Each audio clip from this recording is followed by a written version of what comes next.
पूरे देश में जो स्थिति है वो चिंताजनक है, लेकिन दिल्ली में जो स्थिति है उस पर लगातार हम दर्शकों को अपडेट कर रहे हैं। दिल्ली सरकार तमाम इंतजाम करने का दावा कर रही है। आपको क्या लगता है, आपका आकलन क्या कहता है दिल्ली की स्थिति को लेकर?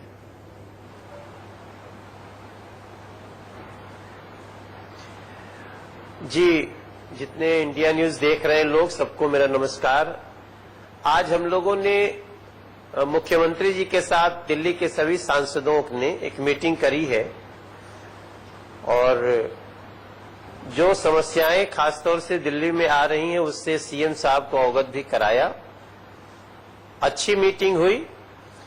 उसमें जो खासतौर से जो लोगों को भोजन दिया जा रहा है उसमें जो क्वालिटी की गड़बड़ी आ रही है उसके ऊपर आज चिंता हुई और ऐसे लोगों को पनिश करने की भी तैयारी हो रही है और उसको गुणवत्ता कैसे बढ़ा के सबको भोजन मिले, इसकी तैयारी के लिए हम लोगों ने आज अच्छी चर्चा करके आगे बढ़ाया। दूसरा एक बड़ा इम्पोर्टेंट है राशन।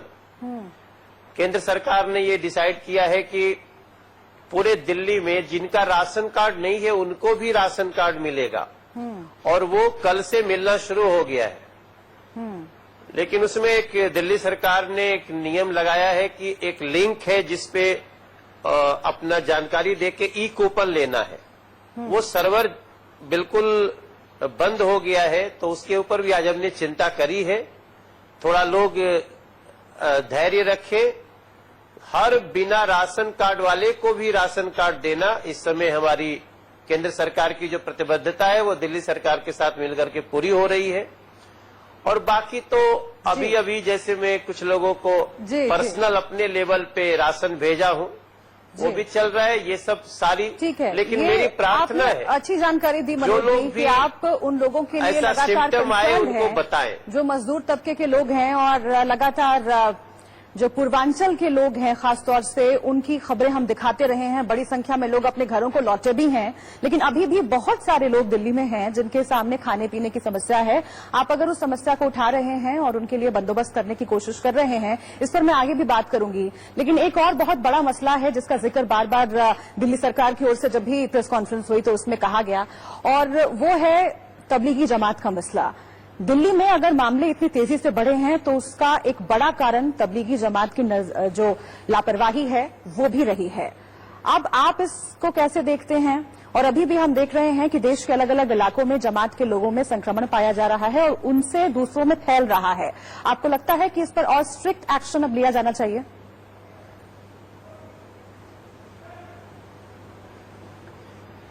देखिए, बहुत ही चिंता की बात है ये। और अभी 5-6 दिन पहले हमारे संसदीय कार्य मंत्री प्रहलाद जोशी जी ने देश के सभी सांसदों से बात किया। उसमें भी ये मुद्दा आया था कि जहां जहां जो निजामुद्दीन के मरकज में भाग लिए हुए लोग गए हैं वहां वहां बहुत खतरा उत्पन्न हो गया है और लोग पॉजिटिव भी पाए गए। आज भी हमारी जब सीएम साहब से बात हो रही थी तो हम लोगों ने इस मुद्दे को कैसे एड्रेस किया जाए, क्योंकि ये बहुत चिंता की बात भी है और बहुत चुनौती की बात भी है। तो मैं तो पर्सनली सभी लोगों से निवेदन करता हूं, कुछ लोग इसको धार्मिक रंग देने लग रहे हैं। जैसे अगर उनको रोग हुआ है या वो क्वारंटाइन होने की जरूरत है तो उन्हीं का प्राण बचाने की आवश्यकता है। इसको कुछ लोग ऐसा लेके चल दे रहे हैं कि ये हमारी जमात को बदनाम करने की बात है। ऐसा बिल्कुल न सोचें। पहले तो हम आपका जान बचाना चाहते हैं, फिर आपसे जो दूसरों को परेशानी होगी उसको बचाना चाहते हैं। तो जो लोग जमात में शामिल हुए हैं वो लोग जहां जहां हो वो तुरंत आकर के लोगों को, संस्था को बताएं। ये हमारी प्रार्थना चल रही है। आज हमारे सीएम साहब ने कुछ नंबर दिए हैं, बताया उन्होंने कि हम कुछ नंबर दिए हैं जी। तो हमने सीपी से भी बात करी। सीपी साहब का कहना है कि दिल्ली सरकार को हम लोग लगातार कुछ चिन्हित लोगों का जानकारी दे और ले रहे हैं, उसमें सहयोग करें और दोनों मिल करके इसको कैसे सोल्व करें अब मामले को, एक चिंता की बात है। ठीक है, ठीक है। मनोज जी, टेस्टिंग की बात जो है वो बार बार उठ रही है और ये बहुत बड़ा मसला है। सुप्रीम कोर्ट में भी इस पर सुनवाई हुई और सुप्रीम कोर्ट की ओर से भी निर्देश आज दिए गए हैं। खासतौर से सरकारी अस्पतालों में जो टेस्टिंग होती है उसमें एक मोटी रकम वसूली जाती है, उसको लेकर सुप्रीम कोर्ट ने निर्देश दिया है कि वो मुफ्त में होनी चाहिए, क्योंकि जैसे जैसे ये मामले बढ़ते जाएंगे जो सरकारी अस्पताल हैं वो मैनेज नहीं कर पाएंगे तो निजी अस्पतालों तक लोग जाएंगे और वहां पर अगर रकम वसूली जा रही है तो लोगों को दिक्कत आएगी। आपको लगता है कि दिल्ली में टेस्टिंग की संख्या जो है वो और बढ़ानी चाहिए, क्योंकि धीरे धीरे करके जो मामले हैं वो बढ़ते चले जा रहे हैं?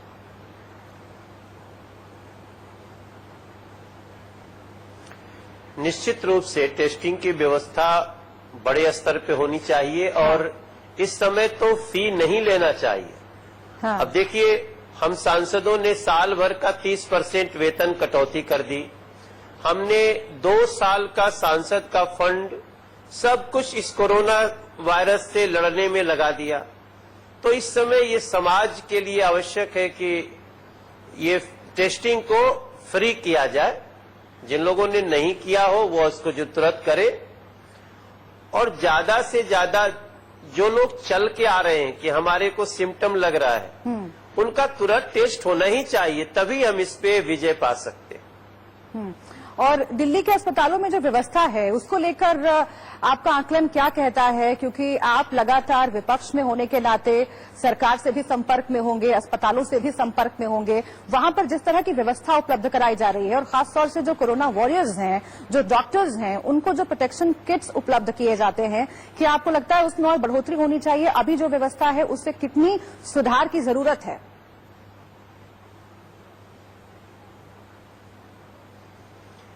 निश्चित रूप से जो कोरोना वायरस में इस समय जो वॉरियर हैं, जो चाहे वो पुलिस के लोग हों या डॉक्टर्स हों, नर्स हों, सफाई कर्मचारी हों, बैंकों में काम करने वाले लोग हों, पत्रकार लोग हैं, जो हमारी सरकारी कर्मचारी हैं, इन लोगों के लिए उनकी सुरक्षा बहुत आवश्यक है। इसको ध्यान में रखते हुए केंद्र सरकार ने अभी 27,000 पीपीई किट दिल्ली को भेजा है और लगभग 1 लाख दूसरा किट भेजा है।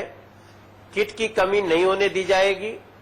अभी अभी हमने सीएम साहब से मीटिंग के बाद हमने एक और संस्था आई है जो बोल रही है मेरे पास 5 लाख पीपीई किट है, उसको मैंने संजय सिंह जी से संपर्क करा दिया है। उसकी गुणवत्ता की जांच करके उसको भी तुरंत खरीदने की तैयारी हो रही है। ठीक है मनोज जी, जब मैं आपसे बात कर रही हूँ साथ साथ में दर्शक कुछ तस्वीरें भी देख रहे हैं टीवी स्क्रीन पर और उसमें आप लोगों की मदद करते हुए दिखाई दे रहे हैं। लोगों को अभी मदद की कितनी आवश्यकता है, आगे बढ़कर लोगों की खुद मदद करने की कितनी जरूरत है? और देखिए, आपने उन लोगों का जिक्र किया जिनके पास खाने पीने की दिक्कतें हैं लॉकडाउन की वजह से, और दिल्ली में उन लोगों की बड़ी तादाद है जो यूपी बिहार जैसे राज्यों से यहाँ पर आते हैं। कई लोग यहाँ से वापस भी लौटे, लेकिन दिल्ली सरकार जो दावा करती रही कि कई लाख लोगों को खाना खिलाया जा सकता है एक दिन में, क्या वाकई वो जमीन पर उतरते हुए आप देख पा रहे हैं या फिर उसमें अभी बहुत ज्यादा सुधार की जरूरत है, लोगों तक और मदद पहुंचाने की जरूरत है शिद्दत से?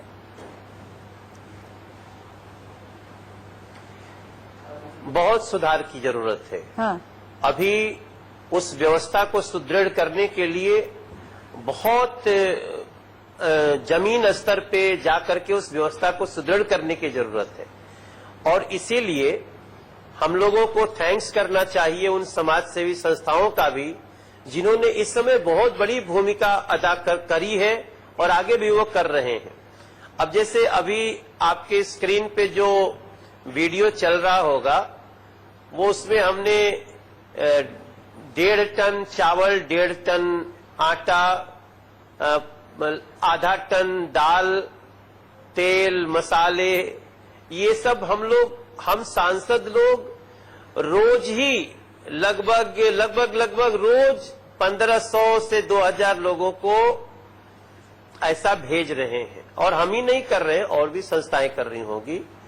दिल्ली सरकार के द्वारा जो राशन की व्यवस्था की गई है, राशन बांटने की, क्योंकि केंद्र सरकार राशन देती है, स्टेट को तो बांटना ही पड़ता है, उसमें इस समय गरीब लोगों को जो लिंक भरवा रहे हैं उससे निजात देना चाहिए। ये हम लोगों ने सीएम साहब को बोला है, क्योंकि जो बिल्कुल गरीब मजदूर है ना, वो कहाँ लिंक भरेगा। तो उसको एक व्यवस्था हो रही है कल हमने डीएम लोगों की मीटिंग भी की थी कि जहां डिस्ट्रीब्यूशन हो रहा है वहीं एक आदमी उनका आधार कार्ड वगैरह चेक करे, सहूलियत से हो। लोग धैर्य रखें। इस पूरी संकट में हम सब अभी आज की जो सीएम और सांसदों की मीटिंग है उसको एक पॉजिटिव स्टेप माना जाना चाहिए। बल्कि कई लोग हंस भी रहे थे कि 6 साल के बाद ही सीएम और सांसदों की मीटिंग हुई, लेकिन सही समय पे हुई है और हम इसकी बारंबारता को आगे बढ़ाए रखेंगे, ऐसा हमने सीएम साहब से कहा। ठीक है, बिल्कुल। तो मनोज जी, मैं चाहती हूं कि जाते जाते आपने संदेश अच्छा दिया है। आपने कहा है कि राजनीति भूलकर अभी सबको एक साथ बैठक करके हल निकालना चाहिए और लोगों से आपने अपील की है कि धैर्य रखना चाहिए। लोगों से ये अपील अगर आपके अपने अंदाज में हो जाए तो दर्शकों में जो अपील है ज्यादा मजबूती से पहुंचेगी, क्योंकि आपका गाना सुनने के लिए दर्शक बेताब होंगे, मुझे लगता है।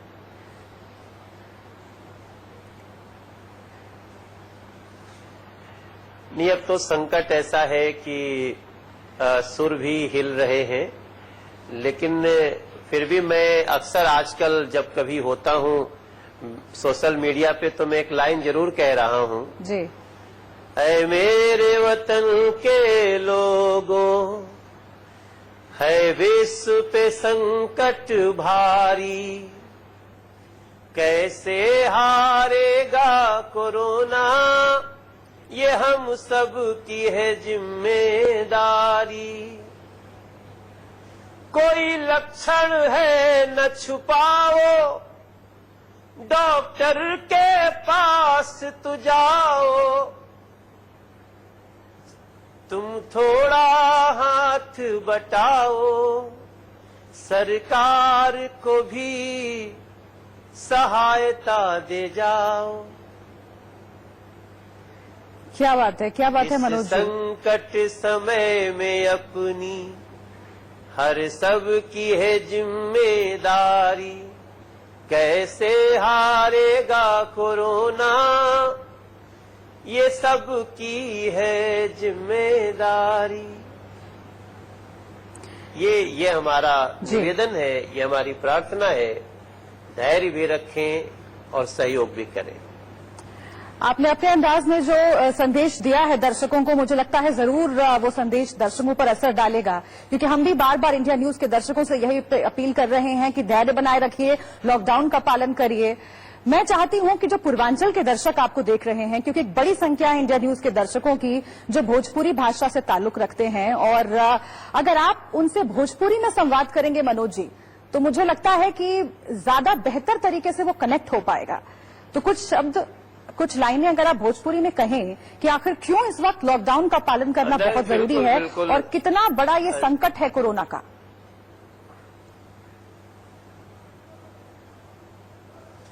हम सबका से प्रार्थना करतनी जे हमरा के सुनता इंडिया न्यूज पे कि भैया हो, दीदी हो, ये संकट के छोटा नहीं के समझे के, गांव गांव, शहर शहर, नगर नगर, कस्बा कस्बा, ये कितना खतरनाक ई वायरस बाटे कि लंदन के प्रधानमंत्री भी एकरा सुनता इंडिया न्यूज पे कि भैया हो, दीदी हो, ये संकट के छोटा नहीं के समझे के, गांव गांव, शहर शहर, नगर नगर, कस्बा कस्बा, ये कितना खतरनाक ई वायरस बाटे कि लंदन के प्रधानमंत्री भी एकरा से संक्रमित हो गए बाड़े और आईसीयू में बाड़े। ऐसे कोई ये न सोचे कि हम अमीर बानी या सक्षम बानी तो हमरा के नाई हुई।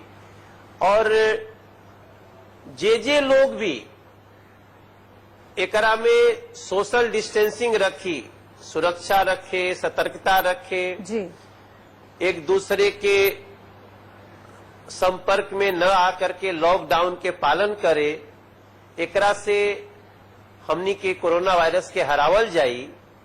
ये हम मनोज तिवारी सबका से प्रार्थना करतनी। रउआ सब ज्यादा समझदार बनी जा। कई लोग के फोन आवता हमरा के, भैया हम पंजाब में फसल बानी, भैया हम चेन्नई फसल बानी। तो हम ओकरा से फरीदाबाद फसल बानी, तो हम प्रार्थना करतनी कि बाबू हो, भैया हो, दीदी हो, थोड़ा समय के बाद बटे, जान बाटे तो जहान बा, तो आप आई जा, हम सब लोग मिलके इंडिया न्यूज भी प्रार्थना करत अटे हमनी के ए संकट के घड़ी में लॉकडाउन के पालन करे के, सजगता रखे के, सतर्कता रखे के सरकार हर कोशिश आप लोग खातिर कर रहल बिया और हमनी के खड़ा बनी जा। मनोज जी, आपका एक बहुत ही मशहूर भोजपुरी गीत है, मुझे याद आ रहा है। अभी सोचिए कितने लोग पूर्वांचल के जो हैं वो फंसे हुए होंगे दिल्ली में और देश के दूसरे इलाकों में भी, और वो यहाँ से जब संदेश भेजना चाहते होंगे तो वो किस तरीके से जब फोन पर बात होती होगी भावुक हो जाते होंगे। आपका गीत है कि भौजी के बताए देही मंगरुआ बीमार बा, ऐसा कोई गीत अगर आप भावनात्मक तौर से जुड़ाव रखने वाला गुनगुना सकें तो ये अपीलिंग होगा दर्शकों के लिए।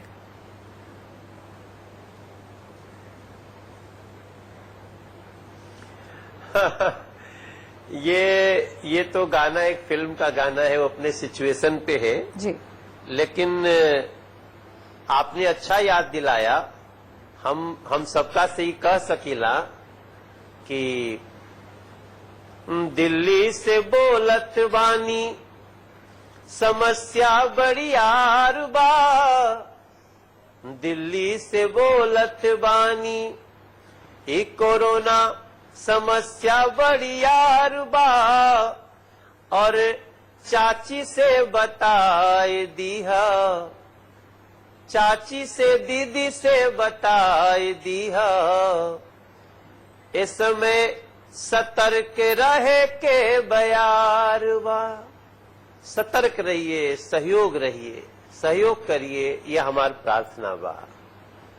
बिल्कुल। और मनोज तिवारी के जितने भी फैंस उन्हें देख रहे हैं, जितने भी प्रशंसक उन्हें देख रहे हैं, ये अपील जरूर सुनिए, सतर्क रहिए। मनोज जी, एक और सवाल मेरे जहन में आ रहा है लॉकडाउन को लेकर, क्योंकि तमाम राज्यों के जो मुख्यमंत्री हैं उन्होंने केंद्र सरकार से भी अपील की है कि लॉकडाउन को बढ़ाने की जरूरत है, खतरा अभी टला नहीं है और अगर कोरोना की ये चेन बढ़ती चली जाएगी तो वो बहुत तकलीफ देह होगी। आपको लगता है कि और भी ज्यादा संजीदगी से लॉकडाउन का पालन करने की जरूरत है और उसे बढ़ाया भी जाए अगर, तो इससे बेहतर नहीं हो सकता कुछ?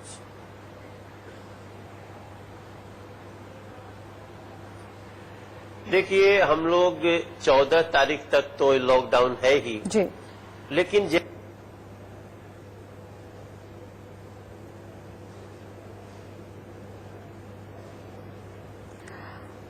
मनोज तिवारी जिसे हम बात कर रहे हैं दिल्ली बीजेपी के प्रदेश अध्यक्ष हैं और उन्होंने देखिए संदेश देने की कोशिश की है। अगर आप मनोज तिवारी के प्रशंसक हैं, अगर आप उनके गाने भी सुनते रहे हैं, उन्होंने संगीत में अपील भी की है और उस अपील का यही मकसद है कि आप सतर्क रहिए। कोरोना बहुत बड़ी आपदा है, इस आपदा से बचने के लिए आपको अपना खुद का ध्यान रखना बहुत जरूरी है।